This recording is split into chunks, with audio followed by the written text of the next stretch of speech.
아무리 상품 페이지를 잘 만들어도 그 상품을 보러 들어오는 사람이 없다면 꽝 아닙니까? 안녕하십니까 대표님. 이번 영상은 상품을 소싱을 해서 또 상품을 등록을 하고 잘 노출시키기 위한 유인 마케팅 작전을 펼치고 그 다음에 구매 전환의 작업을 이끌어낸 다음에 그 모든 과정을 다시 피드백해서 보완해서 결국은 마켓을 잘 운영해 나가는 이런 일련의 과정을 누구나 겪게 되는데, 그 중에서도 아무리 상품 페이지를 잘 만들어도 그 상품을 보러 들어오는 사람이 없다면 꽝 아닙니까? 그죠? 네, 그래서 사람들이 내 상품을 보러 들어오게끔 만들려고 하면 뭔가 광고를 하든가 아니면 뭐 유튜브 쇼츠로 유인을 한다든가 체험단 마케팅을 한다든가 뉴스레터 마케팅, 기자단, 각종 블로그나 인플루언서들한테 접촉을 해서 좀 내 상품을 홍보하는 어떤 일련의 작업을 거친다든가 아니면 뭐 게릴라 마케팅을 펼친다든가 뭔가를 해야지 어쨌든 내 상품을 보러 들어올 것 아니겠습니까? 뭔가 대가를 지불해야 돼요, 항상.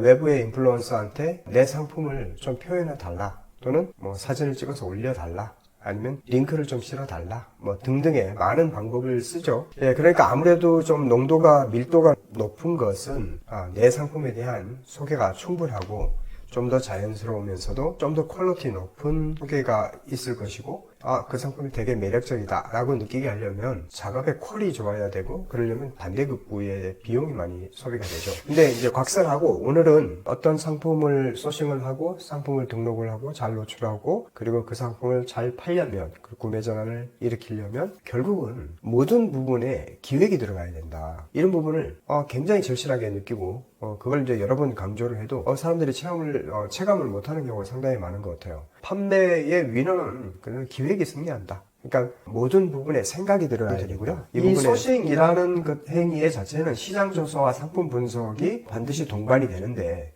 그럴 때 소싱에서도 기획이 들어간다. 그 다음에 이제 유인 마케팅 할 때도 내 상품 누군가 보러 들어오게 하려면 머리를 써야 효율이 치솟는다는 거예요. 일단 이제 광고를 통해서 강제적으로 이입을 시키려고 하면 광고에는 그 로하스가 굉장히 중요하죠. 10만원짜리 상품을 팔면서 그거 하나 팔면 만원이 남으면, 그런데 내가 광고비를 만원을 쓰고 로하스가 1000%라고 우기면 그게 무슨 소용이 있습니까? 그래서 그 로하스의 밑단, 그걸 미니멈 로하스라고 하는데, 뭐 혹자들은 이제 야매로 쓰는 말들이 피니시 로하스, 뭐 엔드 로하스 이런 말 쓰는데 그런 말 쓰지 마세요. 그러니까 미니멈 로하스가 철저하게 검토가 돼야 된다. 그렇게 해서 유인 마케팅을 잘 해야 되고, 구매 전환도 마찬가지로 상세 페이지와 옵션 구성의 어떤 최적화 작업을 잘 해야만이 결국은 폭발적인 주문이 들어오게 마련입니다. 그 부분에 대해서 좀 더 유려하게 일을 할 수 있는 기법들에 대해서 잠깐 이야기를 해보겠습니다. 그 중에서도 내 상품을 보러 사람들이 들어오지 않으면 무용지물이다, 이 관점에서 그럼 내 상품을 보러 들어오게 하려면 돈 주고 광고를 하면 되죠. 물론 아니면 뭐 인플루언서 마케팅이나 블로그 마케팅이나 수많은 기법들이 있지만, 그런 반대급부를 지불하지 않고 아주 저렴한 비용 내지는 거의 돈이 들지 않는 수준에서 머리와 기획과 또 도구들을 활용을 해서 내 마켓에 상품을 보러 들어오게 만드는 작업을 할 겁니다. 미국과 가장 크게 차이 나는 도구의 분야가 이메일링 마케팅에 대해서 한국이 굉장히 취약해요. 잘 아시다시피 미국에서 이메일링 도구들이 엄청 많지 않습니까? 자동화 도구들도 많고 퍼널로 만들어서 결국은 관심을 보인 사람들을 다시 토령 작업을 하고 다시 또 발라내고, 그리고 자동 메일이 보내게 되고 자동 메시지가 날아가게 되고, 결국은 게니스펀스나 유시펀드 같은 그런 것들이 한동안 유행을 했었죠. 근데 이제 그런 거 말고도 한국에서도 간이로 브랜딩을 하면서 잠재 고객을 모으고, 또 그 다음에 상품의 기획 단계부터 내가 이왕이면 잘 팔리는 상품이 좋을 것 아닙니까? 그러면 내가 가지고 오려는 상품이 이미 다른 사람이 팔고 있는 상품보다 좀 더 장단점을 확실하게 분석을 하고 가면 되는데, 경쟁사 상품이 한두 개여야 말이죠. 그 많은 상품들을 일일이 다 들어가서 상품 페이지를 뒤지고 이러다 보면 시간이 너무 많이 허비되고, 하나하나 수기로 그거를 옮겨 붙이다 보면은 하다가 중단해 버립니다. 그러니까 조금이라도 편리한 도구로서 활용을 하면서 손쉽게 경쟁사 상품의 장단점을 빨리 파악하고, 내가 소싱해야 할 상품을 그 단점을 빨리 보완하고 장점을 극대화시키는 방식으로 해서 상품을 가지고 와서 그 토대의 상품 소싱 단계부터 그런 작업이 들어가야 되고, 또 하나 사람들이 내 상품을 보러 들어오게끔 하는데도 중요한 잠재 고객한테 이메일링 마케팅을 함으로써 특정 분야에 관심 있는 사람들은 이메일이 나한테 온다고 그러면 우리 하루에도 문자나 이메일을 하루에 수십 통씩 받지 않습니까? 그런데도 예를 들어서 제가 이제 골프를 엄청 좋아하는데 골프에 대한 신상품 나왔다. 핑에서 새로운 제품이 나왔다. 갤러웨이에서 새로운 제품이 나왔다 그러면 왠지 버리지 않는단 말입니다. 이게 분명히 스팸이나 광고 메일인데도 불구하고 그거를 킵해 놓으려는 성향들이 있어요. 예, 그와 같은 점들을 잘 활용을 해서 개인정보 보호와 통신법 위반을 하지 않는 방법을 쓰면서 원래 회원들한테 서로 동의를 받아서 움직여야 되는데 한국의 실정은 사실 그렇지 않죠. 거의 다 하루에도 너무도 많은 사람들이 스팸성으로 보내는데 저는 그 스팸이 설마 누가 보겠어? 장사 되겠어? 근데 그렇지 않은 것 같더라고요. 그 스팸으로 보내는 몇천 통씩 보내는 것들 중에서 얻어 걸리는 피드백이 생각보다 대단하다는 걸 제가 듣고 깜짝 놀랐습니다. 그런데 이제 우리는 그와 같이 스팸성으로 보내는 건 아니지만 특정 분야에 관심을 갖는 사람들의 소구 타겟을 정확하게 한 다음에 그 사람들에 대해서 일종의 제안서를 보낸다는 생각으로 정성을 들여서 이메일링 작업을 하는 방법을 쓰면 리액션 비율이 생각보다 높습니다. 그러니까 우리가 이제 그 일반 메일들을 아무 의미 없이 그냥 동의받지 않은 상태로 수천 통, 수만 통을 뿌리면 리액션 비율이 2%가 안 되겠죠. 이와 같이 필터링을 해서 코어 타겟한테 메일링 작업을 하면 생각보다 효율이 좋다는 것을 많이 느끼게 됩니다. 그래서 이제 그렇게 거르는 방법, 효과적으로 사람들이 구매 전환을 일으키는데 기여하는 방법, 그런 것들에 대해서 궁금한 사람은 이제 한번 문의를 주시고요. 아니면 이제 실습반, 저희 기구노 실습반 대표님들은 이런 과정을 자연스럽게 배우면서 좀 더 손쉽게 짧은 시간 내에 매출을 올릴 수 있는 방법을 실습하게 될 겁니다. 그래서 오늘 한번 이제 예를 들어 볼게요. 먼저 이제 어떤 특정 분야에 자기의 관심사항을 가진 것을 이렇게 봅니다. 그럼 이제 패션 잡화는 어떤 아이템들이 사람들의 입에 오르내리나 카드 지갑이나 페이크 삭스, 여행용 파우치 이런 것들이 사람들이 많이 검색을 한다는 걸 알 수가 있죠.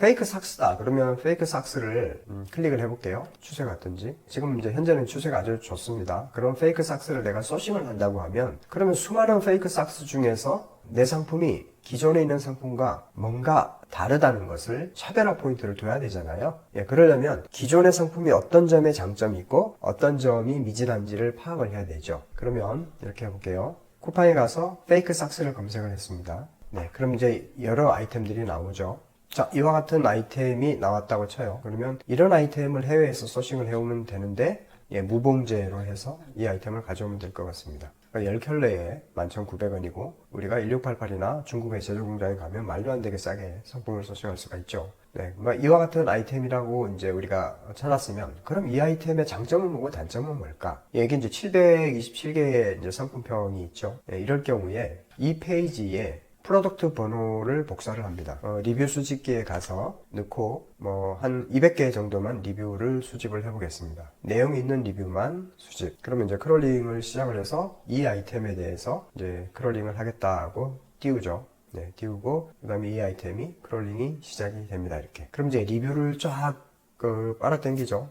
최근에 옥토퍼스나 또 리스틀리나 이런 수많은 도구들로 쿠팡의 리뷰들을 엑셀로 다운받아가지고 했는데 너무 손댈 게 많고 이러느니 차라리 그냥 손으로 하나하나 보는 게 낫겠다 이런 마음이 들어서 많이 포기들을 하셨죠. 근데 이런 이제 리뷰 수집기를 잘만 이제 기획되어 있는 것을 활용을 하면 생각보다 생산성을 크게 높일 수가 있습니다. 예, 전체 727개 중에서 200개만 리뷰를 일단은 수집을 했습니다. 물론 여기에 개수를 늘려서 더 많이 수집을 해도 돼요. 근데 예시니까요. 네, 이렇게 해놓고 네, 그럼 이제 다운이 됐죠, 그죠? 그럼 이와 같이 제품명이 나오고 별점이 나오고 리뷰 내용이 나오는데 우리는 어쨌든 이 제품에 대해서 일단 필터를 걸고 별점을 5점은 빼고 1, 3, 4점 이 정도 없나 봐요. 관리를 좀 하신 모양이네요. 이렇게 하면 여기에 딱 나오죠.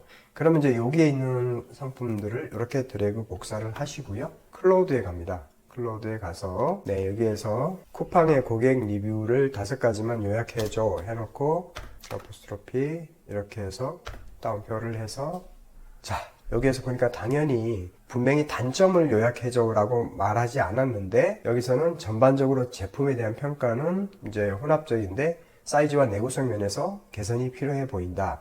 그러면 이제 우리는 이 상품을 페이크 삭스를 가져올 때 일단 해외 사이트의 고객 리뷰에서 여기와 같이 내구성이나 사이즈가 안 맞는다는 리뷰가 많은 것은 안 가져와야 되겠다 이런 생각이 쫙 먼저 들잖아요. 그래서 5가지 주요 포인트로 요약해 달라고 했는데 요 점을 그대로 복사를 해서 쓰면 됩니다. 어디에? 예, 상세 페이지에 담죠. 어떻게? 경쟁사 상품은 비포로 담는 겁니다. 그리고 우리가 가져오는 개선된 상품은 애프터로 담게 되겠죠. 그죠? 그래서 아직도 이와 같이 이러이러한 문제가 많은 상품을 쓰십니까? 그런데 우리 제품은 이렇게나 좋아졌습니다. 라는 식으로 비교를 하게 되죠. 예, 그럴 때 소재로 쓰게 되고 여기 와서 소싱을 할 때부터 생각보다 제품의 사이즈가 크게 나왔다. 그 다음에 실리콘 코팅이 되어 있어서 벗겨짐 방지 효과가 있는 긍정적인 평가가 있지만 미끄럼 방지 기능이 미미하다. 그러니까 우리가 이제 돌기라든가 이런 부분에 있어서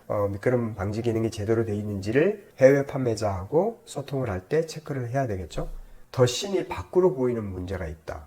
네, 이거는 이제 패션에서는 좀 치명적이죠. 또 심미적으로 문제가 있다는 뜻이니까. 그 다음에 이와 같이 붕 뜨는 현상, 예, 뒤꿈치 부분이 남거나 붕 뜨는 현상, 이런 것들의 단점들을 고스란히 노출하고 있잖아요. 그래서 클로드에서도 이와 같이 요약을 하거나 아니면 리튼에서 하셔도 되고 뭐 챗GPT에서 하셔도 되는데 조금 전에 엑셀의 양식을 이와 같은 엑셀의 양식을 파일명을 다른 이름으로 저장한 다음에 챗GPT 그 유료 버전에서 그 다음에 파일을 불러 올려가지고 지금의 고객들의 구매평을 장점 10가지, 단점 10가지로 요약해서 정리해줘 라고 이야기를 하면 정리를 해줄 것 아닙니까? 네, 그렇게 해서 정리 응축된 것을 기반으로 소싱도 하고 상세 페이지도 만들면 되겠습니다. 자, 그러면 상품을 기획을 해서 소싱하는데 시장조사의 도구로서도 훌륭하게 쓸 수가 있고 그 다음에 상세 페이지 만들어서 구매 전환을 높이는데도 훨씬 뭐가 문제인지를 알 수가 있으니까 항상 이제 지금 예를 드는 것은 사실 그렇게 명확하게 확 구분되진 않는데요. 사실은 다른 아이템들을 많이 취급하시다 보면 와, 내가 이런 부분이 있었네, 나는 몰랐었네, 이런 게 너무 많단 말입니다.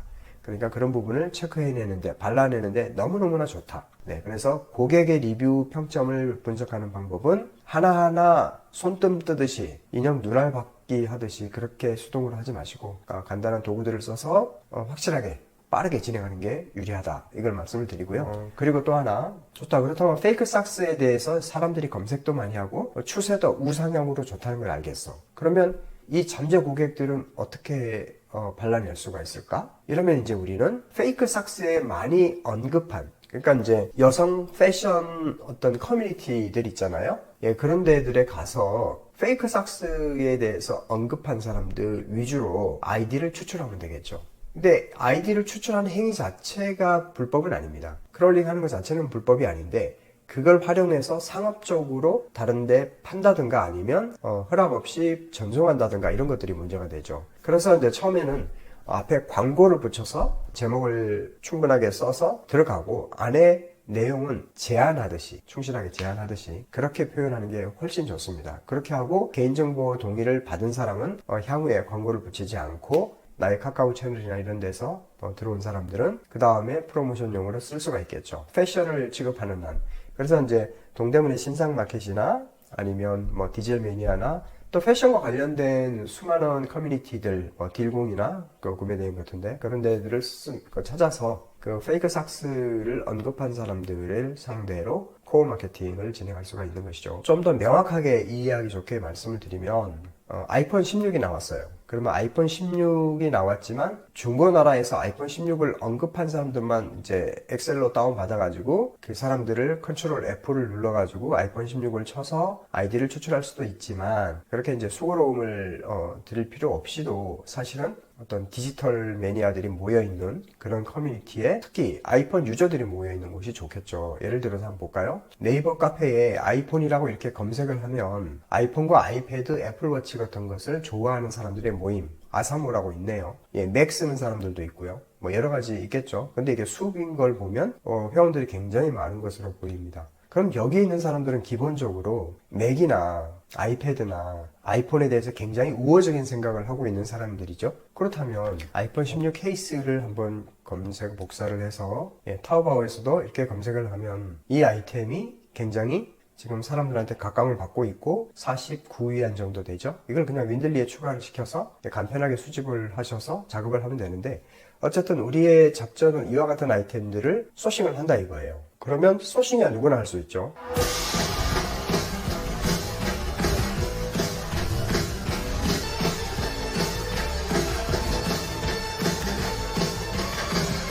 오케이. 이와 같이 이제 충분히 동영상도 확보하고 이 동영상을 다운받아서 GIF 파일로 확보를 하고 프로모션을 하고 이런 거 좋아요. 근데 이와 같은 아이템을 내가 잘 상품 페이지를 만들면 과연 누구한테 직접적인 마케팅을 할 수가 있을까요? 우리가 하고 있는 마케팅은 거의 다 간접 마케팅이죠. SNS 베이스로 해서 누군가가 나한테 보러 들어오게끔 하는 쌍방향 교류를 해야 이게 폭발을 할 것 아닙니까? 그럴 때 가장 기초가 되는 직접 마케팅 도구가 이메일 마케팅, 문자 마케팅 이런 도구들이 등장하게 됩니다. 그래서 그러면 이메일 수집기를 통해서 아까 아사모에서 이 뒤에 있는 URL 있죠? 이 부분을 복사를 합니다. 그러면 카페명 뒤에다 이렇게 붙여놓고요. 그럼 최근에 1년 이내의 게시물만 수집을 하는데 그 사람의 이메일 아이디만 추출을 하면 돼요. 그래서 수집. 그러면 이제 회원이 많기 때문에 우리가 확보할 수 있는 이메일은 수천 통의 이메일, 수만 통의 이메일을 확보를 할 수가 있죠. 근데 그 중에서도 충분한 데이터가, DB가 쌓이면 그 DB에서 필터링 작업을 또 해내면 됩니다. 자, 이거는 뭐 시간이 없으니까 수집을 중단하는 걸로 하겠습니다. 중단을 해보면 일단 26초 만에 1474개의 이메일이 추출이 되었죠. 그러면 결과를 좀 볼까요? 개인정보 보호 때문에 이메일의 앞부분을 제가 좀 가리겠습니다. 이 앞부분을 좀 가리고 추출되어 나온 메일들이 실제 한다는 것을 확인할 수가 있죠. 이와 같이. 그리고 그 사람들이 그 멤버의 등급이나 글을 작성한 날짜, 그 다음에 어떤 내용 가지고 글을 작성했는지 나오잖아요. 그럼 우리가 예를 들어서 아이폰 16의 휴대폰 케이스를 판다고 가정을 하면 이와 같은 그 커뮤니티에 들어가서 컨트롤 F로 해서 아이폰 16 이렇게 쳤고 모두 찾기 하면 이렇게 나오잖아요. 그러면 내용을 간단하게 봐도 무조건 한꺼번에 다 보낼 수도 있죠. 이 사람들을 추출을 해가지고 아이폰 16에 관심을 여기 보세요. 아이폰 16 프로 디저트 색상 제발 소감을 알려주세요. 느낌 얼마나 간절해 보입니까? 이런 분들의 이 아이디를 확보할 수가 있는 거잖아요. 수도 없이 많은 아이폰에 대해서 글을 아이폰 16에 대해서 글 쓴 사람들이 계속 나오잖아요. 이 사람들을 상대로 내가 원했던 내 상품을 판매를 하려고 어필을 하려고 했던 그 소재를 정말 맛깔나게 매력적으로 해서 메일을 보내는 거예요. 근데 그냥 보내면 정보통신법 위반이라고 혹시 누가 태클 걸 수가 있으니까 사실 뭐 거의 다 보내잖아요. 그냥. 그렇지만 앞에 광고를 반드시 붙여서 처음에 보냅니다. 그리고 보내는데 제목 자체에 드디어 아이폰 16 프로 대한민국 출시. 그래서 지금 당장 클릭을 하면 뭐뭐뭐 혜택을 드립니다. 이렇게 유인한 후킹 문구로 제목을 짓고 그 안에 들어가는 본문의 내용에 대해서는 정식적으로 고객이 원하지 않는 경우에는 메일을 다시 재발송하지 않겠다는 거, 수신 거부를 원하면 아래에 수신 거부를 클릭을 하셔서 수신 거부 등록을 즉시 할 수 있게 해드리겠다는 거. 하지만 아이폰 16을 찾는 매니아들이 이렇게 많은데, 그리고 또 아이폰 16을 스마트폰 케이스가 이렇게 신상품이 나왔는데 이걸 너무너무 소개시켜주고 싶어서 메일을 보낸다. 이런 내용으로 제안을 하는 겁니다. 그리고 일반 시중가를 보여주는 거죠. 쿠팡의 전시가 얼마? 근데 우리 쪽에서 물건을 구입을 하게 되면 10% 할인. 그래서 더 싼 가격에 더 빠른 시기에 아이폰 새로 나온 신상품의 휴대폰 케이스를 확보할 수가 있다는 제안을 하는 거죠. 제안서.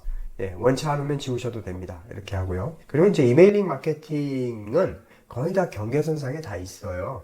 그리고 대한민국에서 그걸 엄격하게 하나도 룰에 저촉되지 않게 프로모션하는 사람은 정말 생각보다 많지 않습니다. 그래서 우리는 이제 요령만 알려드리는 거예요. 원래는 회원을 확보를 하고 그 회원들한테 이메일링에 대한 동의를 받은 다음에 보내는 게 그게 맞는데, 그러려면 카카오 채널을 개설을 해서 상담을 받거나 아니면 어떤 회원 가입 절차를 거쳐서 개인정보의 동의, 활용 동의를 체크를 해서 활용을 해야 되는데, 그러려면 시간이 많이 걸리니까 이제 광고 형태로 먼저 쏘고 거기에서 더 추가적인 정보를 받고 싶어 하는 사람이 내가 1000명한테 쐈는데 그 중에 50명이 이 아이폰 16에 대한 케이스, 신상품 정보에 대해서 받고 싶다는 피드백이 왔다. 그러면 거기서부터 제2의 마케팅이 또 들어가는 겁니다. 다른 형태로. 그래서 지금은 이제 두 가지를 말씀을 드렸어요. 이 사람들은 아이폰과 맥과 애플을 좋아하기 때문에 저항감이 별로 없어요. 그 아이폰 제품에 대한 그 액세서리를 같이 제안을 해도. 그래서 이와 같은 뭐